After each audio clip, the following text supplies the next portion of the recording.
Okay, now we're back. We'll do the disassembly process for the sway bars. I'll show you this side and then the other side. You need to be careful with these when you're operating this. These are under a tremendous amount of load. You can put the wrench on here ahead of time. When you release this pin, this will not automatically turn. You do need to operate it with the wrench.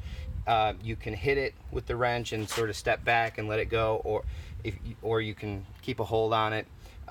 Don't get hurt. It's okay to pop the wrench. I do recommend wearing gloves if you don't do this often. Just like last time, we'll spin this to get the pin to come out. Note the pin that came out, and then we'll just very easily open this. That will let the chain free, and then we can put this back in place. Removing the bar from the hitch, there's a pin up here. You pull it out just a little bit better than 1/4 of an inch.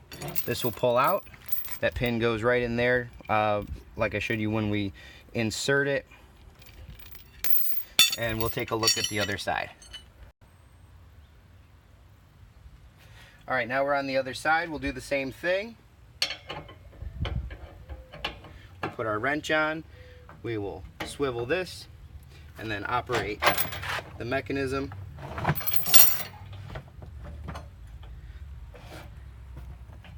And then we'll take the bar out, lift the pin, then pull it right out. Also note, the safety chains are still connected at this point. Your wheels should be chocked before disconnecting the trailer from the ball mount. Leave the safety chains in place just in case the trailer or truck decides to roll away. The safety chains will prevent it from doing that. Now we're going to open up the pin, which in our case is a lock, just like before. This frees up the mechanism to release the ball. If you tried to lift with the power jack right now, you would put a lot of stress on the jack. It would end up lifting your truck, and if you pulled this, it would drop your truck. It may cause damage, may damage the trailer. Make sure the jack isn't touching the ground while that's connected.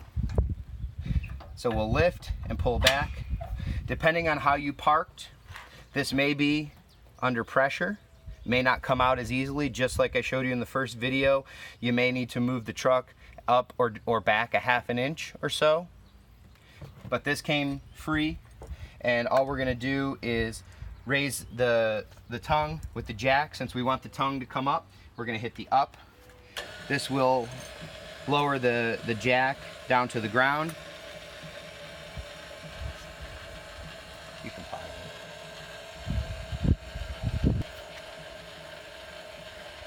Now that the jack is just touching down, you can see it starting to take weight off the truck.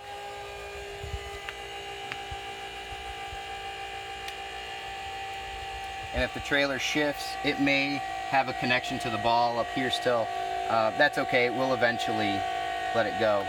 If it stays on too long, you may want to lower this, move your vehicle a little bit.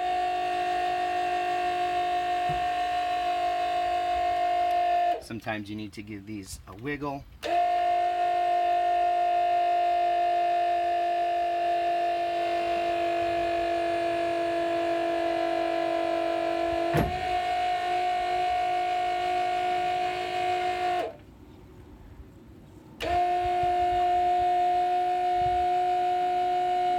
And then just make sure the ball is well clear from the trailer. I usually close this up again and lock it, just so that I know it's safe and no one's gonna come steal it. Now that we know everything isn't gonna roll away on us, we can remove our electrical. We can lift this. If you don't lift this and try and pull, you will either wreck the plug or your receptacle on the vehicle. So we'll lift this.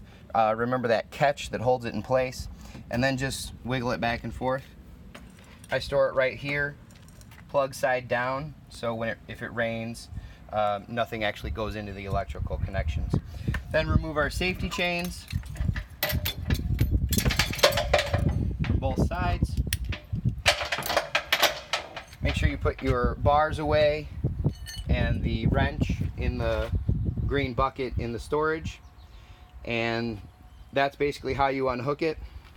You can leave this attached to your vehicle. There's no locking mechanism on here. If someone steals it, that will cut into your security deposit. At least in the state of Illinois, it is illegal to have this attached to your vehicle without a trailer in operation. So you may get pulled over if you decide to leave that in. I don't know about other states, but that's how it is in Illinois. Thanks for watching, and happy camping.